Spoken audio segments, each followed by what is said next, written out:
Hello dear students, good morning. This is Justin sir.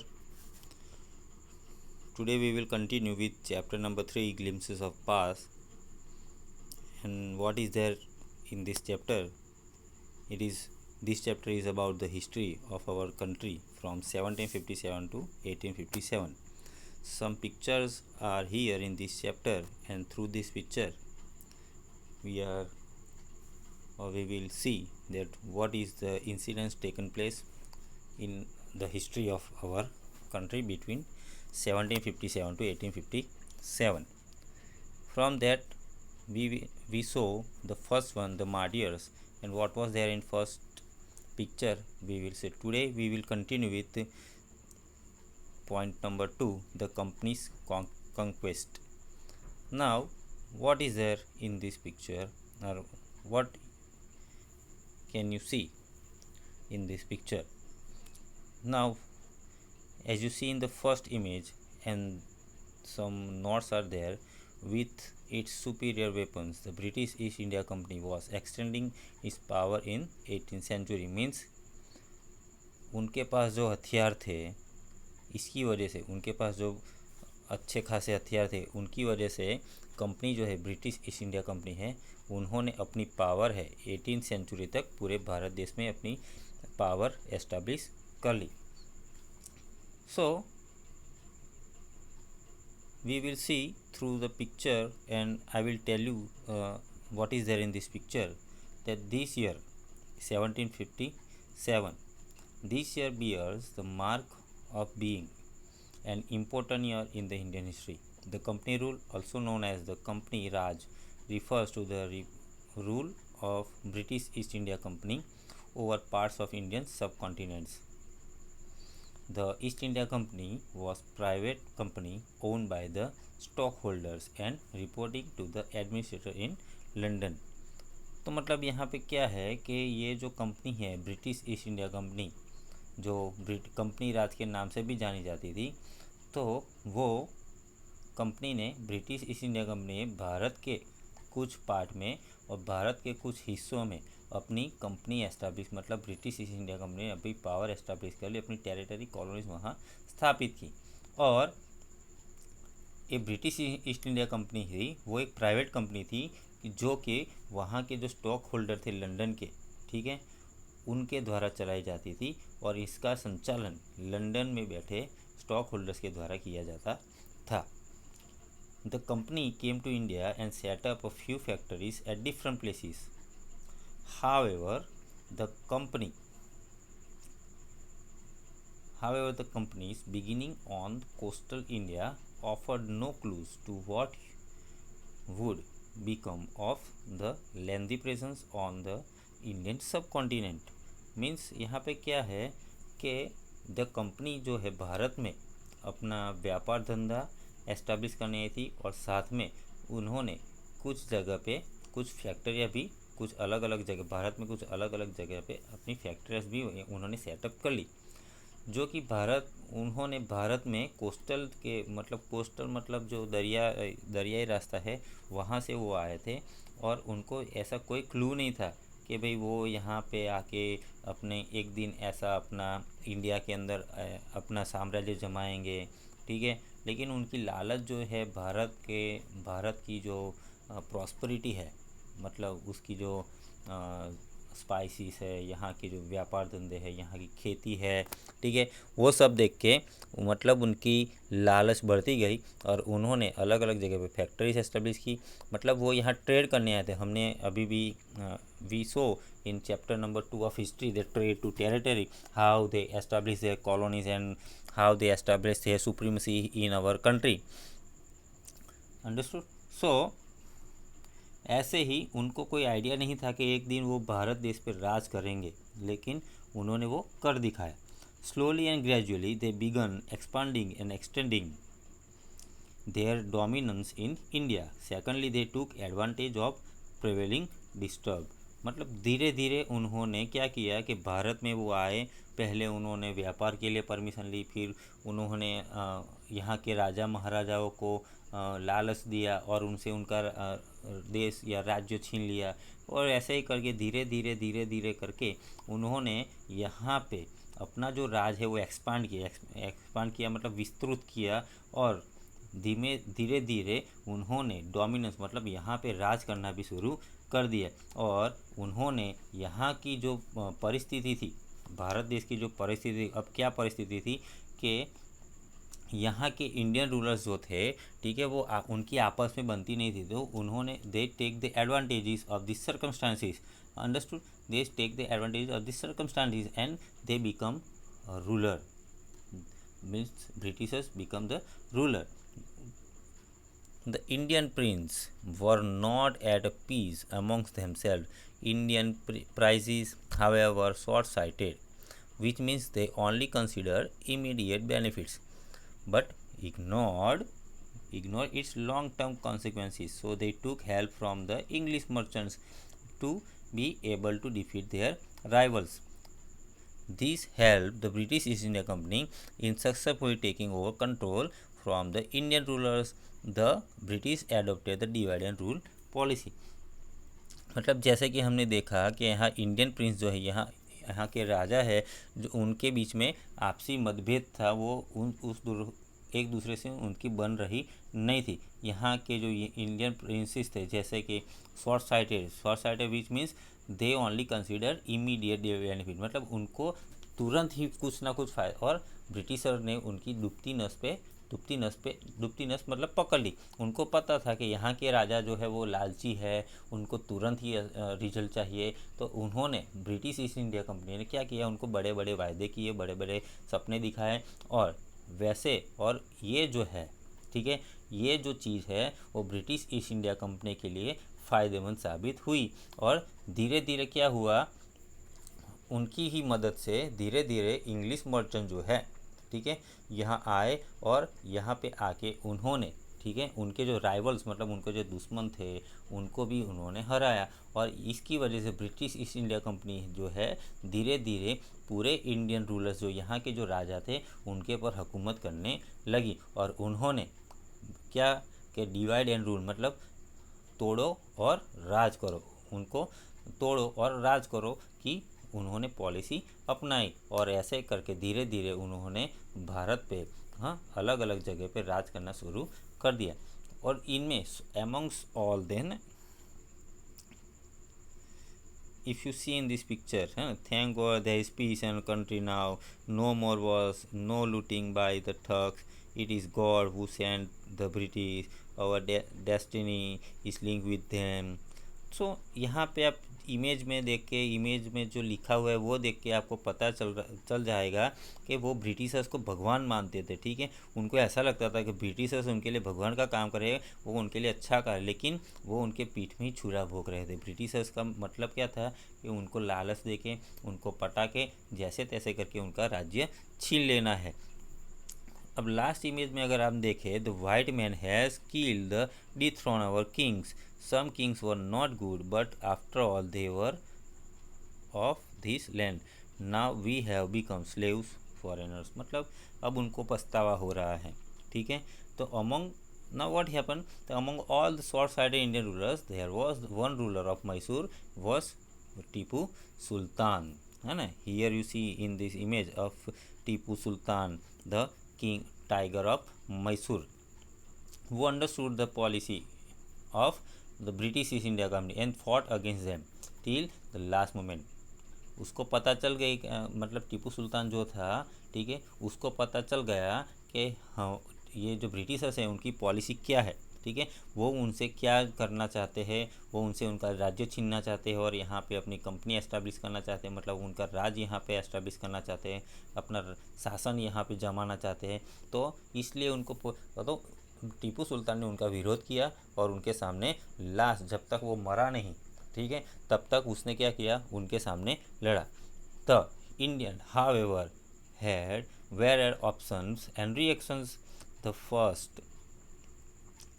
first set of people were very happy with the Britishers, as you see here in second last image. Some of they said, "Thank God, it's God who sent the British. Our destiny is linked with them." Means कुछ लोग ऐसा समझते थे कि वो Britishers उनके लिए भगवान का काम कर रहे हैं, ठीक है, और उनको अच्छा लगता था कि वो लोग अच्छे हैं कि जिन्होंने ब्रिटिशर्स को यहाँ भेजा, और वो ब्रिटिशर्स के आभारी थे। क्यों?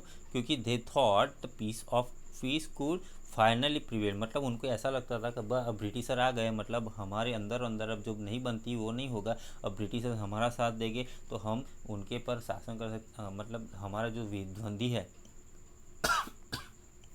हमारे जो प्रतिद्वंदी है, ठीक है, हमारे दुश्मन है, उस पर हम राज कर सकते हैं। और they thought it put an end to war and looting by thugs.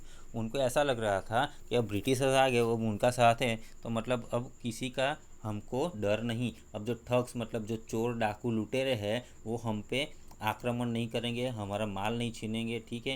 And on the other hand people so what was actually happening. दूसरी तरफ क्या थे कि दूसरी तरफ ऐसे लास्ट इमेज में आप देख सकते हो वो क्या, the wild man has killed और दी थ्रोन आवर किंग्स। मतलब वो सम ऑन अदर हैंड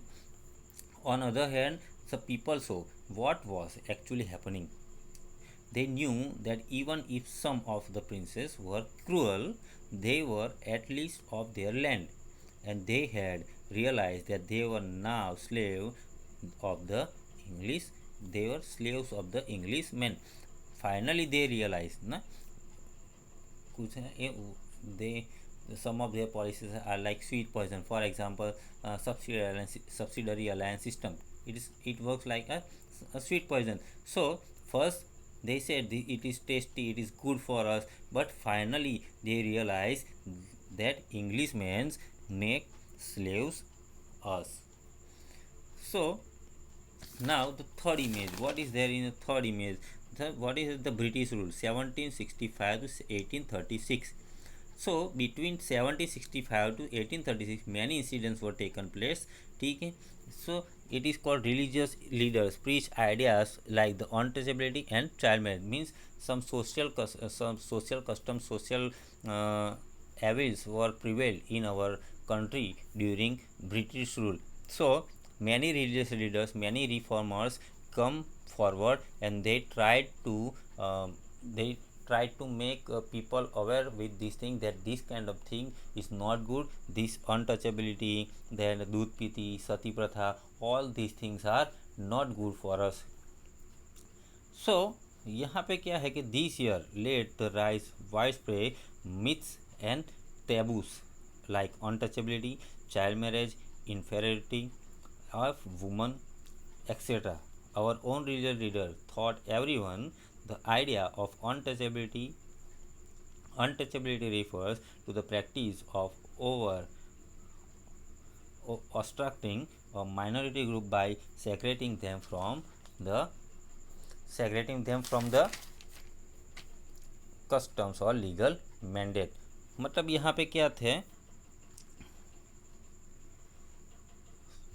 तो हमारे देश में पहले क्या कैसी चाइल्ड मैरिज, अनटचेबिलिटी मतलब छुआछूत, ठीक है, जो बच्चियाँ है उनको बचपन में मतलब वो जन्मते ही उसको, जैसे ही उसका जन्म हुआ उनको मार देना, तो ऐसी कुछ कुप्रथा है हमारे। और कुछ लीडर्स ये थे जो उनका सपोर्ट कर रहे थे, जैसे कि आइडिया ऑफ टचेबिलिटी, तो बड़े बड़े लोग जो थे, ठीक है, वो इनका सपोर्ट कर रहे थे। लेकिन कुछ ऐसे लोग थे उनको लग रहा था कि नहीं, ये अच्छी बात नहीं है, हर आदमी, हर मनुष्य भगवान ने बनाया हुआ है, तो छूत व अछूत का चीज़ होना चाहिए नहीं, ठीक है। So they were not allowed to come near those who would consider themselves superior, not allowed in temples, and the list of how they were discriminated against the deprived of the basic rights goes on. मतलब अब untouchability की बात आई तो ऐसे लोगों को वो लोग क्या करते थे, वो बहुत नीचा गिनते थे, वो उनको टेंपल में भी नहीं आने देते थे, मतलब उनकी टेंपल के अंदर भी प्रवेश बंद कर दिया था, और उनसे कुछ अधिकार भी छीन लिए गए थे, उनको मतलब कुछ हक जो थे, मतलब कुछ अधिकार दिए गए वो भी उनको नहीं मिल रहे थे, क्योंकि वो बड़े आदमी लोगों के थे, ऐसा उन लोगों का मानना था। लेकिन ये जो डिस्क्रिमिनेट मतलब भेदभाव जो हो रहा था, ठीक है, उनके सामने कुछ लोगों ने आवाज़ उठाई, जिनमें से कुछ रिलीजियस प्रीचर्स थे, प्रीचर्स मतलब जो धार्मिक भाषण करते हैं वैसे लोग थे।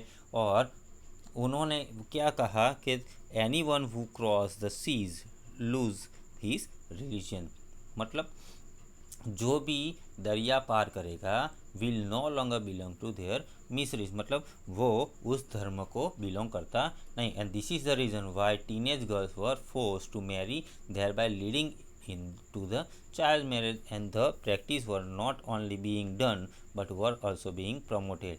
और इसीलिए इसी कारण की वजह से क्या हुआ कि बच्चियाँ जो छोटी थी, छोटी बचपन में उनकी शादियाँ करा, फोर्सफुली उनकी शादियाँ करा दी जाती थी। और उसकी ये जो चीज़ थी फोर्सफुली शादी, और इसने चाइल्ड मैरिज को बढ़ावा दिया। इसने क्या किया, चाइल्ड मैरिज को बढ़ा, और ये बढ़ा यहाँ तक नहीं रुका, उन्हों आगे के लोगों ने भी ये चाइल्ड मैरिज जो है, ठीक है, बाल विवाह जो है उसको आगे आगे प्रमोट करते रहे। अब ब्रिटिशर्स ने देखा the truth was that Indians had lost self respect, the Britishers scorn them, the natives are unworthy of trust, incapable of honesty, to your honour but I am honest. मतलब Britishers ने देखा, they started looking down upon Indians and initiated brainwashing the rulers against them. मतलब उन्होंने क्या किया कि उन्होंने देखा कि वो अंदर ऐसी कस्टम एविल्स चल रहे, ऐसे सोशल एविल्स चल रहे हैं, ठीक है। तो धीरे धीरे उन्होंने यहाँ के जो रूलर्स थे उनका ब्रेन वॉश करना स्टार्ट किया, और they allege that Indian were not worthy of trust. उनको लगा कि यहाँ के इंडियंस जो है इतने कितने मतलब विश्वास के लायक नहीं है, end of trust of incapable of honesty, मतलब यहाँ के लोग इतने ईमानदार भी नहीं हैं। This was the way making the native slave. और ऐसे करके उन्होंने एक दूसरे के बारे में एक दूसरे के कान भरे, ठीक है। मतलब उन्होंने इसकी बात यहाँ की ऐसे की ऐसे, तो ऐसे करके उन्होंने क्या किया कि धीरे धीरे यहाँ के जो लोग थे उनको गुलाम बनाना शुरू किया और उनके ऊपर अपना आधिपत्य जमा लिया। Not only this but the British merchants, not only this है ना, being merchants the British wanted quick profits, their heavy taxes force farmer to abandon their fields, but your man are taking all my crop. Means यहाँ आप image में देखते हो कि farmers है, यहाँ पे जो एक अंग्रेज अधिकारी है उसको वो रिक्वेस्ट करा कि भाई आपके आदमी जो है मेरे सारा पाक ले गए हैं, तो you are still in arrears, if you don't pay next week I will send you to the jail. मतलब यहाँ पे क्या है कि अब यहाँ पे आधिपत्य जमा रहे हुए यहाँ के जो किसान थे, गरीब लोग थे, उनको ये लोग दबा रहे थे, हैवी टैक्सेस उन पे लगा रहे थे। तो क्यों ये टैक्सेस, तो क्योंकि उनको इमीडिएट प्रॉफिट चाहिए, they want immediate, they greed of immediate profits ना। Poor farmers they levied heavy taxes on poor farmers in greed of immediate profits, and as a result what happened, as a result the farmers had to give up their lands. Sometimes if they are not able to pay, or they are not able to give their crops, or they are not able to pay the taxes, they have to give up their lands. If this was not enough, they even threatened to the farmers to imprison them if they did not clear their areas. Arrears means वो अगर अपना ऋण नहीं चुका पाते, ठीक है, तो क्या करता था, इतना भी कम हो तो अगर वो क्रॉप नहीं दे पा रहे तो उसको उसकी ज़मीन भी किसको देनी, ब्रिटिशर्स को देनी पड़ती थी। और ऐसे भी ना हो तो ये भी चाहे कम हो तो अगर वो अपनी लैंड भी दे रहे हैं तो क्या करते थे वो लोग, वो जो किसान लोग थे उसको जेल में डाल देते थे। और if they did not clear there areas, मतलब वो अगर अपनी ऋण चुका नहीं पा रहे तो उनको ऐसी सज़ा दे जाती थे। They continuously found way to exploit the people. उन्होंने देखा कि मतलब ब्रिटिशर्स ने अब धीरे धीरे कर, और ये उन्होंने चालू कर किया कि किसान को जैसे भी करके उनका शोषण करना है, उनको अपने अंदर अपनी अंडर मतलब अपने नीचे दबा के रखना है, और ऐसे ही करके उनको शोषण करते रहे। यहाँ पे एक एग्जाम्पल दिया गया है कि For example, the goods manufactured in England were being imported to India and no import duty on that ना। मतलब कि यहाँ क्या है कि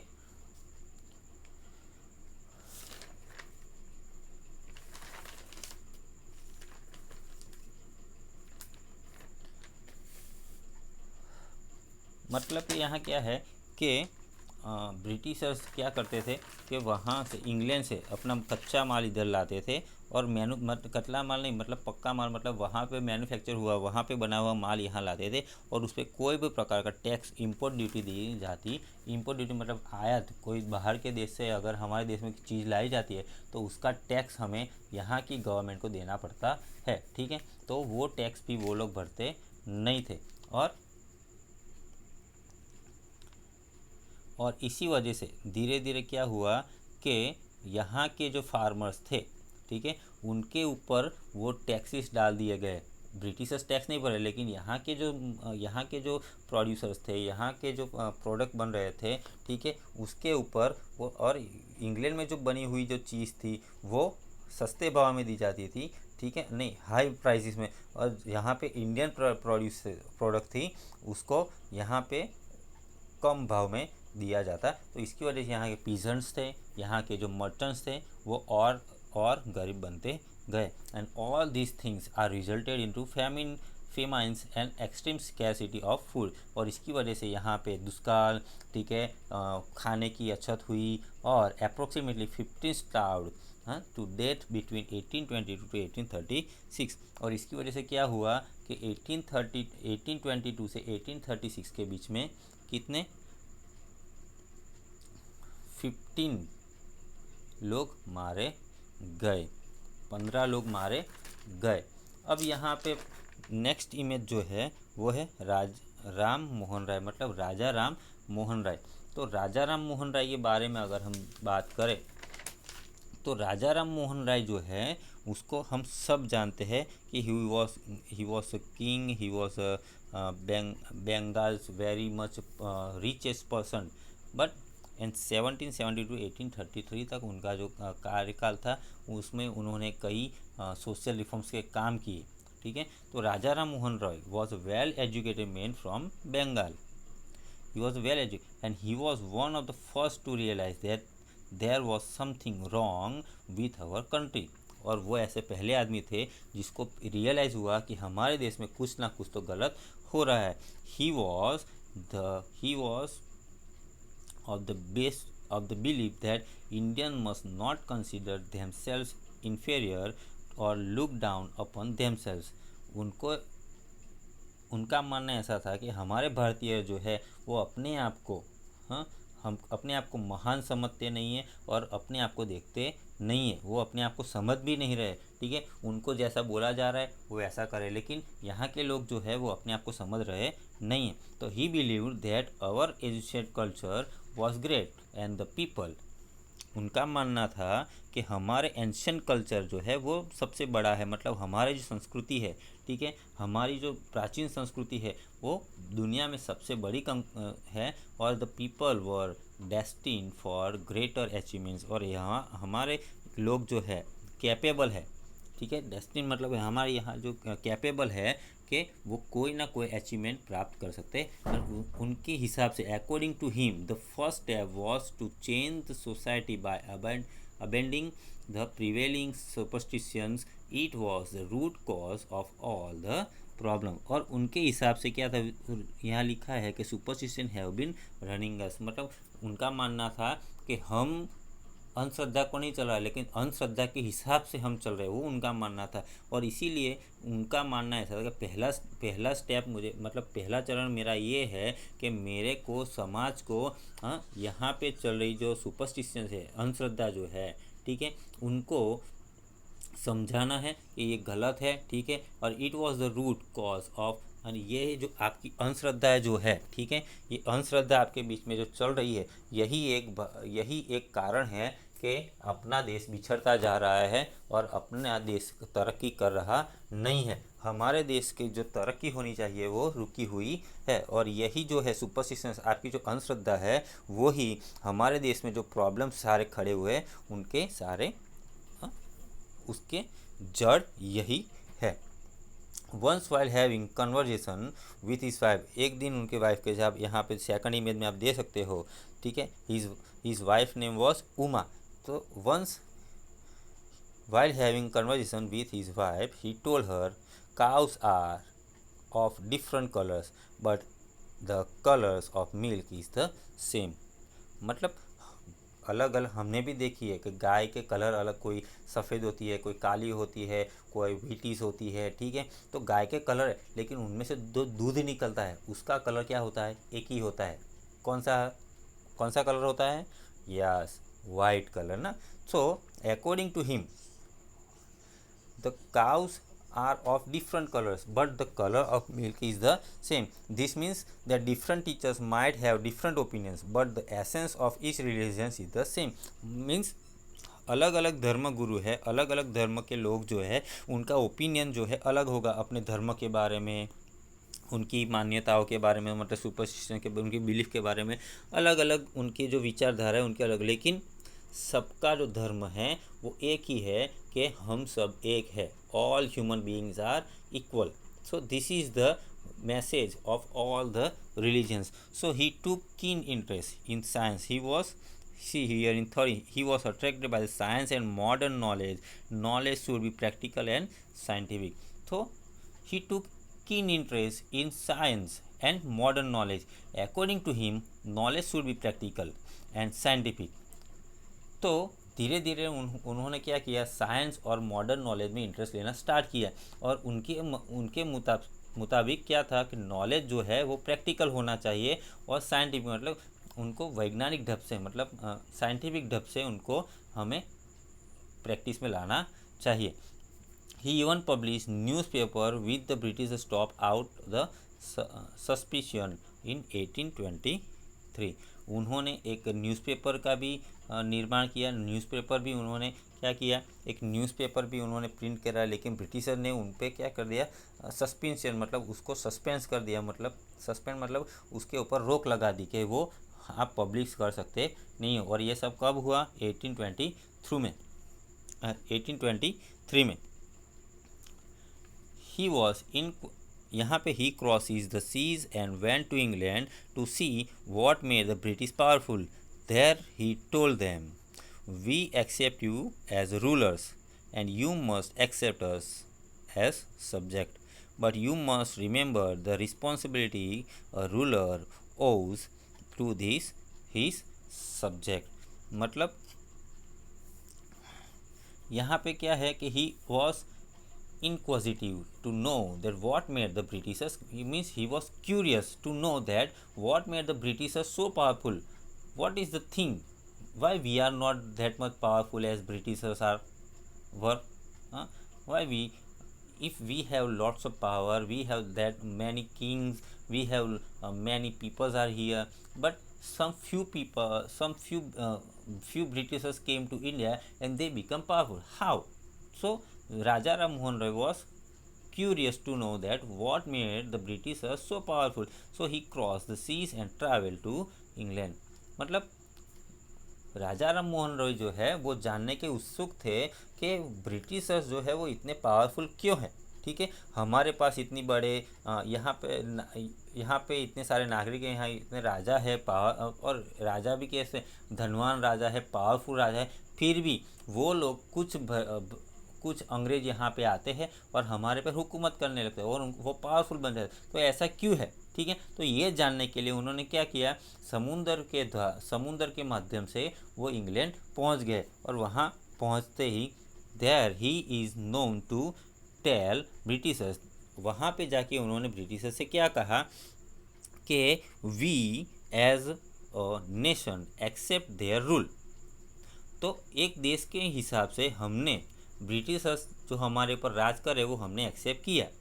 उन्होंने ये भी कहा, he added that they must accept Indians as subject and not forget their responsibility. मतलब वो हमारे पर रूल कर रहे हैं, उन्होंने हमें सब्जेक्ट की तरह वो हमें सब्जेक्ट की तरह स्वीकार रहे हैं। और उन्हें ये नहीं भूलना चाहिए कि उनकी रिस्पॉन्सिबिलिटी होती है कि अपने सब्जेक्ट के ऊपर, ठीक है, वो पूरी तरह से ध्यान रखे। मतलब अगर मुझे कुछ रिस्पॉन्सिबिलिटी दे गई है, अगर मुझे कोई जिम्मेदारी दे गई, ठीक है, तो मुझे नहीं भूलना चाहिए कि मेरी जिम्मेदारी क्या है।